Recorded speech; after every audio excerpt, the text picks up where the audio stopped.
우리 개신교 교회는 전통적으로 세례와 성찬식 이 두 개의 성례 전반을 지켜왔습니다.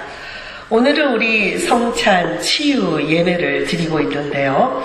우리가 성찬의 식탁에 나아갈 때마다 특별히 주님의 몸과 흘리신 그 피를 생각하면서 나가기를 원하기 때문에 먼저 여러분이 성찬에 나오시기 전에 우리의 죄가 용서받았다는 확신을 갖도록 기도 인도를 성찬식을 통해 하고 있습니다. 성찬식의 호칭도 다양한데요.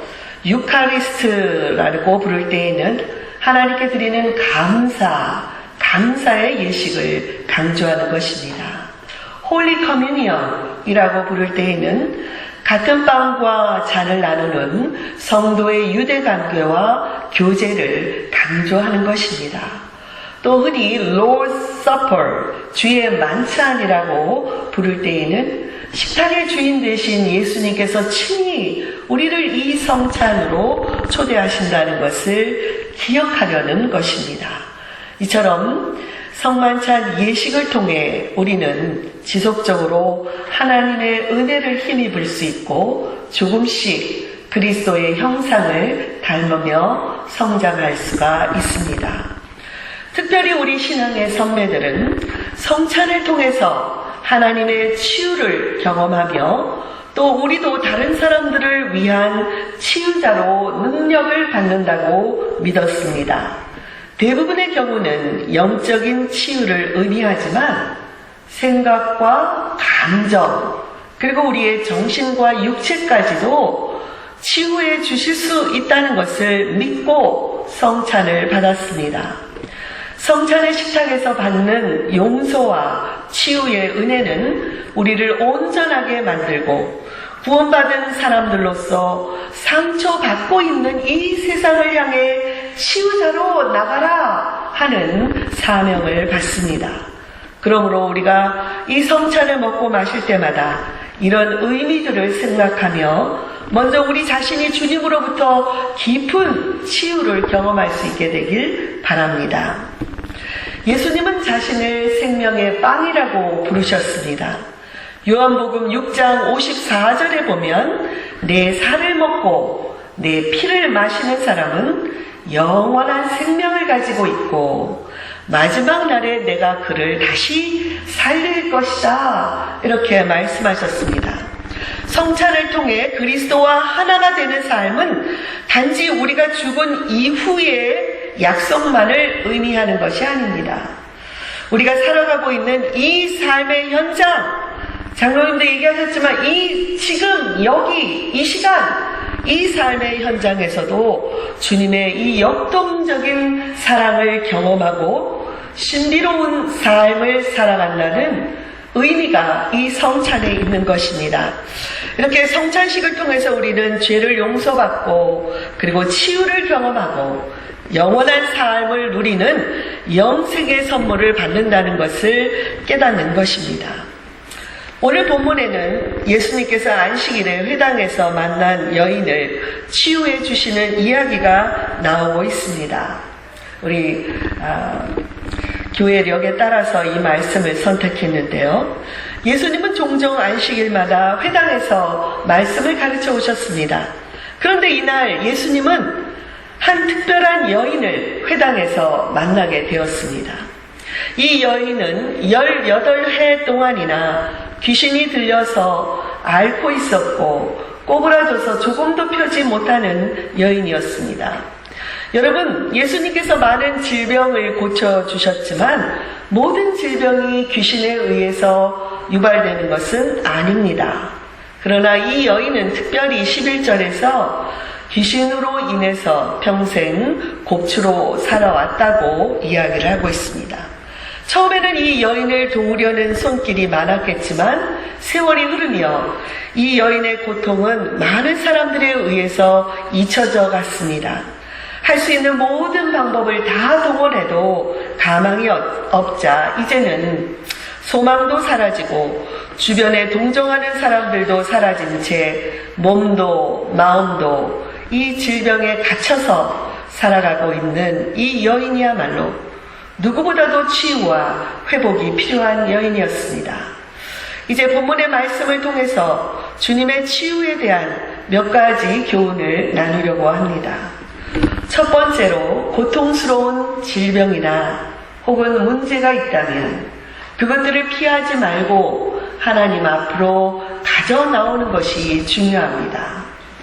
오늘은 몸이 안 좋은데 좀 집에서 쉴까?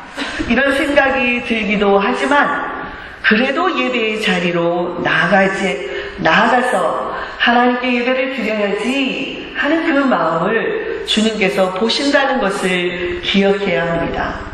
육체적인 질병뿐만이 아니라 마음의 질병도 마찬가지입니다. 마음의 병이 들면 그 누구도 만나고 싶지 않고 혼자 있고 싶지요. 그래서 교회도 멀리하고 교회 식구들과도 연락을 끊을 수가 있습니다.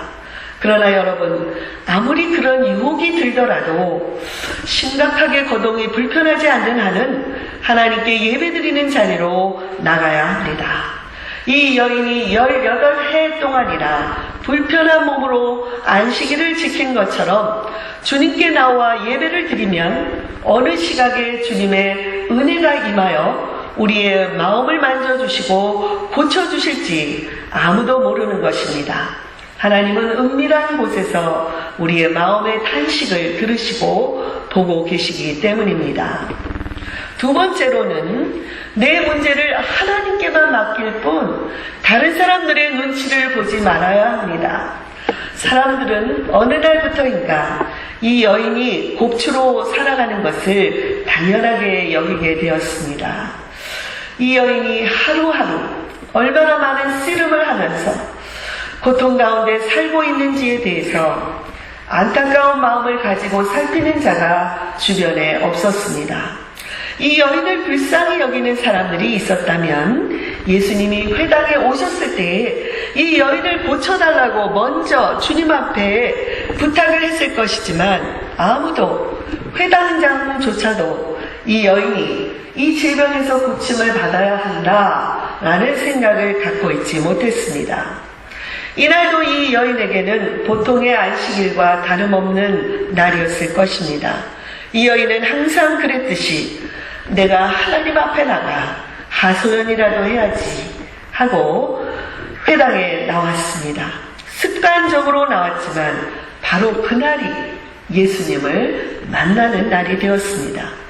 이날의 회당 분위기는 처음부터 그 분위기가 달랐습니다.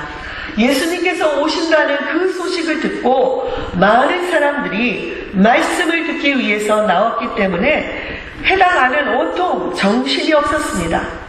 이 여인은 자신을 바라보는 그 시선들로 인해 창피하기도 하고 숨고 싶은 생각에 뒤쪽으로 멀리 물러갈 수도 있었을 것입니다.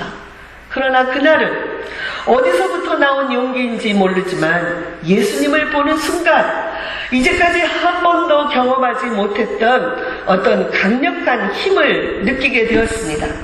자신을 사랑스럽게 바라보는 그 눈길과 마주치는 그 순간부터 창피한 생각도 숨고 싶은 생각도 다 사라졌습니다. 오직 예수님만을 바라보면서 그분의 말씀을 경청하고 있었을 때에 자신을 부르시는 주님의 음성을 듣게 된 것입니다. 세 번째로 치유와 회복을 위해서 믿음으로 인내하시기 바랍니다. 여러분, 이 여인이 어떻게 그 오랜 세월을 버텨왔는지 궁금하지 않습니까? 16절에 보니까 18해 동안이나 사탄에게 매임받은 이 아브라함의 딸을 안식일에 그 매임에서 푸는 것이 합당하지 아니하냐, 우리 주님께서 말씀하셨습니다. 예수님은 이 여인을 아브라함의 딸이라고 인정해 주셨습니다. 본문에 자세하게 나와 있지는 않지만 이 여인은 분명히 믿음을 갖고 있었습니다. 아무리 작은 믿음이라도 포기하지 않고 나를 질병에서 노연하게 도와주소서, 나를 이 귀신의 괴롭힘으로부터 노연하 자유롭게 살 수 있도록 도와주소서라는 기도를 드려온 것입니다.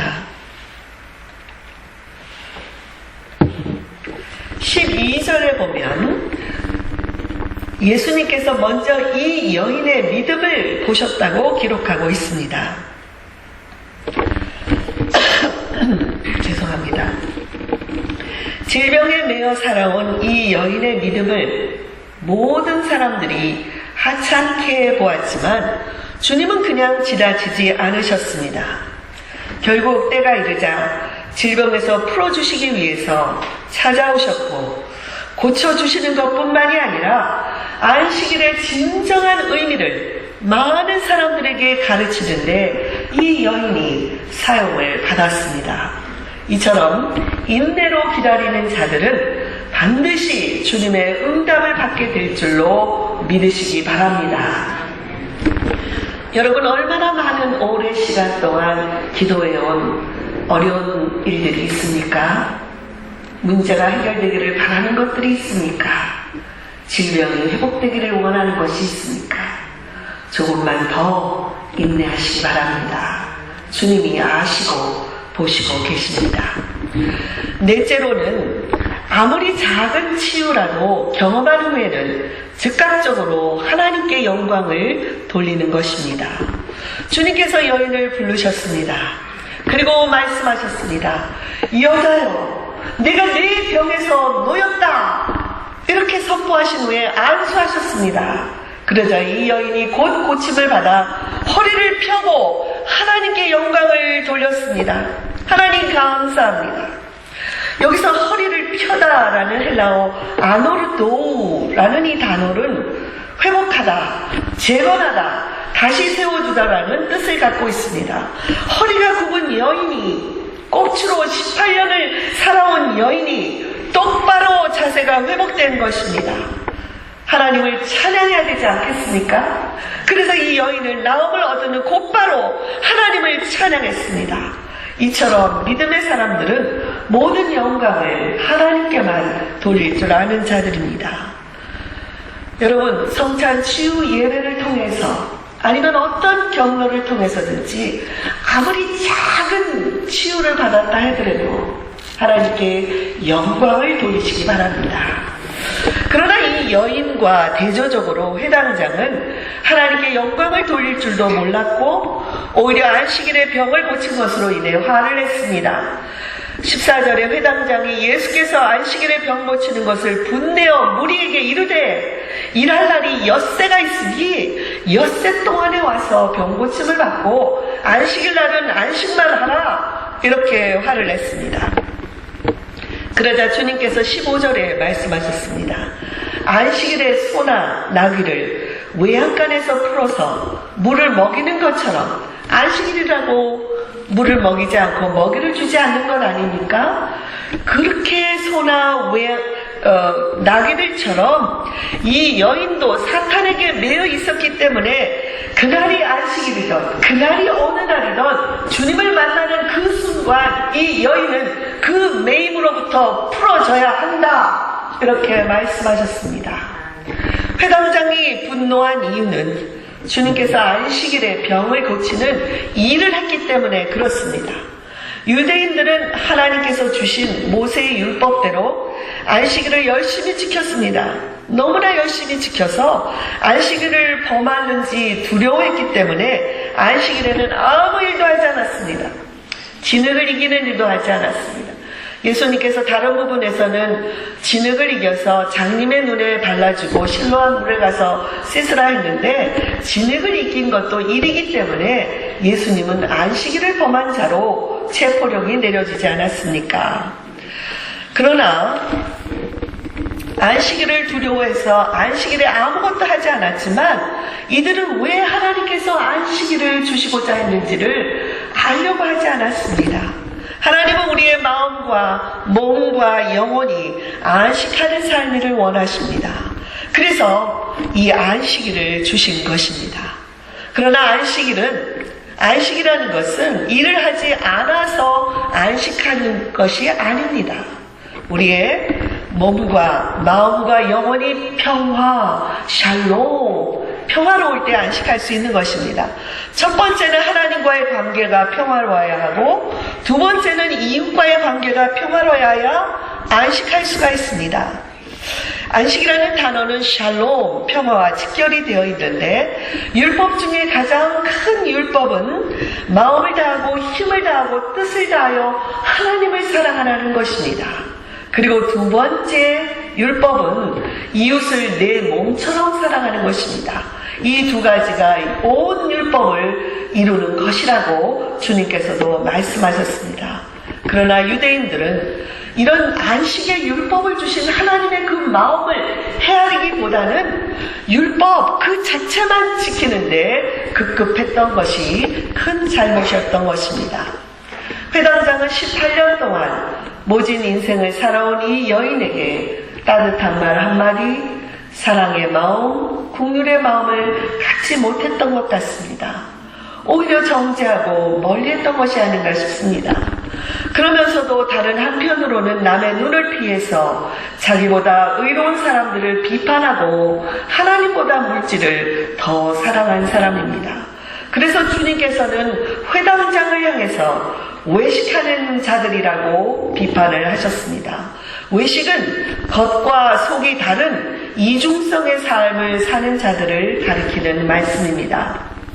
아니 외식하는 자들이 아닐지라도 안식일에 자기의 소나 나귀를 외양간에서 풀어내어 가서 물을 먹일 줄은 알면서 하물며 하나님의 자녀인 이 여인이 하루라도 빨리 그 질병에서 놓여나고 그 질병에서 자유롭게 되는 것을 원하시는 주님의 마음은 왜 헤아리지 못했느냐고 주님은 질책하고 있는 것입니다. 그러므로 저와 여러분도 우리에게 율법을 주신 하나님의 마음, 그 근원적인 마음을 헤아릴 줄 알아야 합니다. 교회가 성찬식을 하라고 정했기 때문에 성찬식에 참여하는 것보다는 성찬식을 지키라고 하시는 주님의 마음을 헤아릴 수 있어야 합니다. 먼저 우리 자신이 성찬을 받기 전에 주님의 사랑을 실천하지 못한 것을 회개해야 합니다. 그리고 성찬을 받을 때에 우리를 치유해 주시는 하나님의 능력을 경험할 수 있어야 합니다. 절대로 다른 사람들을 보지 마시고 눈치를 보지 마십시오. 오늘 본문의 여인이 다른 사람들의 눈치를 보았다면 이런 놀라운 기적을 경험하지 못했을 것입니다. 그리고 자신의 나약함을 드러내놓는 것을 부끄러워하지 마시기 바랍니다. 일부러 광고하듯이 선전할 필요는 없을 것입니다. 그러나 은밀한 중에 보시는 주님께서 우리의 치유를 받아야 할 부분을 아시고 우리에게 필요한 치유를 허락하여 주실 것이라는 믿음을 가지시기 바랍니다. 특별히 우리 교우 가운데 아프고 힘들어하는 분들이 있는데 우리가 성찬을 받을 때 그들을 생각하며 그들이 이 성찬을 통해 회복하고 치유되기를 위해서 중보기도 할 수 있어야 합니다. 그래서 우리 모든 교회 식구들이 샬롬의 공동체, 평화의 공동체 속에 머무는 그런 평화로운 삶을 살 수 있도록 기도를 드려야 합니다. 이렇게 서로 보담고 품어주는 공동체가 될 때에 성령께서는 우리 가운데 마음껏 운행하시면서 은혜를 베풀어 주실 것입니다. 오랜 시간을 한 교회에 다니다 보면 모두가 다 한 가족 같고 친밀해 보입니다. 그러나 사실은 그렇지 못할 경우도 많이 있습니다. 아마도 본문에 나오는 여인도 주변에 자신의 외로움과 고통을 내 고통처럼 생각해 줄 수 있는 사람이 없었기 때문에 그토록 오랜 세월을 기다려야 했는지도 모릅니다. 제가 이 예화를 소개할 때는 언제나 친밀한, 인티머시한 관계를 소개할 때 이 예화를 들고 있습니다. 탐이라는 이 청년은 정신분석이나 심리학 전문 훈련을 받은 청년이 아닙니다. 그러나 그는 섬기기 위해서 정신과 병동에서 봉사를 했습니다. 탐이 이 병원에서 봉사하면서 그의 눈길을 끈 한 여인이 있었습니다. 그 여인은 이 병원에서 가장 상태가 안 좋은 정신병 환자였는데 지난 공교롭게도 똑같은 18년 동안 이 병원에 입원해 있는 동안 전혀 말도 하지 않고 다른 사람의 눈을 마주치지 않는 심각한 그런 장애를 앓고 있는 환자였습니다. 그가 하는 것은 하루 종일 흔들 의자에 앉아서 홀로 앞뒤로 흔들며 있는 것이 그녀의 하루 일과의 전부였습니다. 어느 날 저녁 식사 시간부터 탐은 그녀 옆으로 갔습니다. 그래서 다른 흔들 의자를 끌어다가 이 여인 옆에서 앉아서 자신도 흔들 의자에 앉아 저녁을 먹었습니다. 그리고 매일 저녁 시간마다 같은 의자에 앉아서 그 여인 옆에 머물러 있었습니다. 두 사람이 어떤 대화나 눈맞춤을 한 것은 아니지만 탐은 그녀 곁에 머물러 있으면서 조용히 친밀한 관계를 맺기를 원했습니다. 그는 일주일에 5번 병원에 와서 봉사했지만 이 여인을 위해서 병원의 허락을 받고 주말에도 와서 봉사를 했습니다. 그러기를 6개월.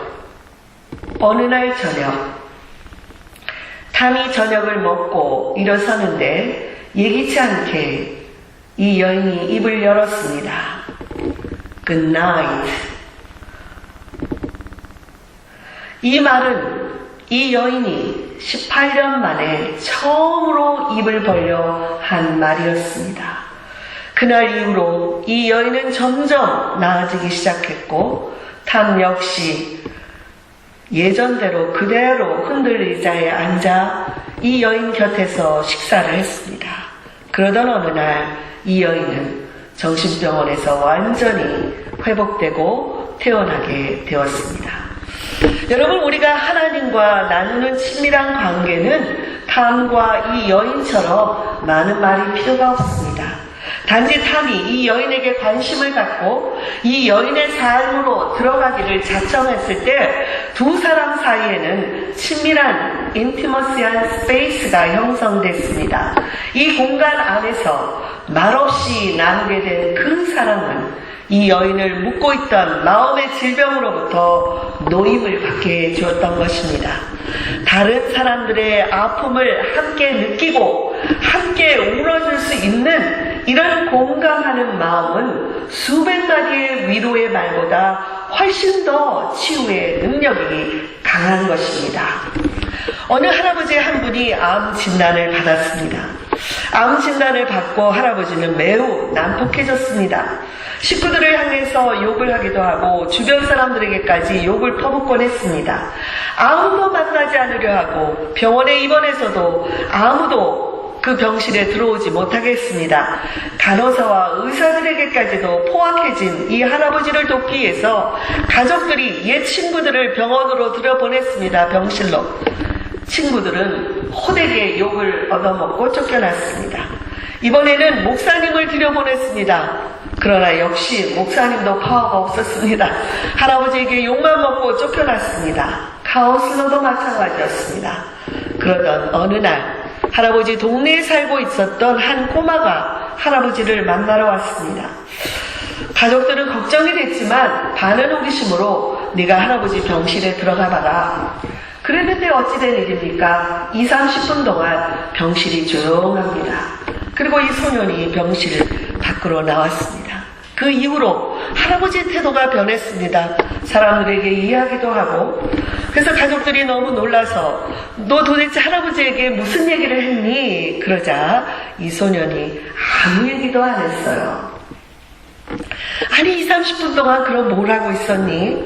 그러자 소년은 저는 그냥 할아버지 곁에서 함께 울었어요.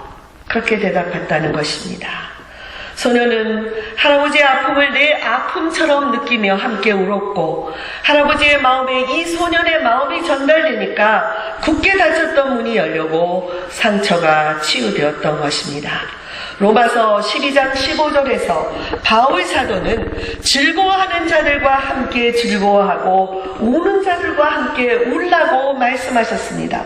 이렇게 공감할 수 있는 교우들이 우리 교회에 많아지면 우리는 서로 다른 사람들의 눈치를 볼 필요가 없어지고 어떤 아픔 어려움도 어떤 문제도 내어놓을 수가 있기 때문에 우리 공동체 안에 많은 치유의 역사가 나타나게 될 줄로 믿습니다.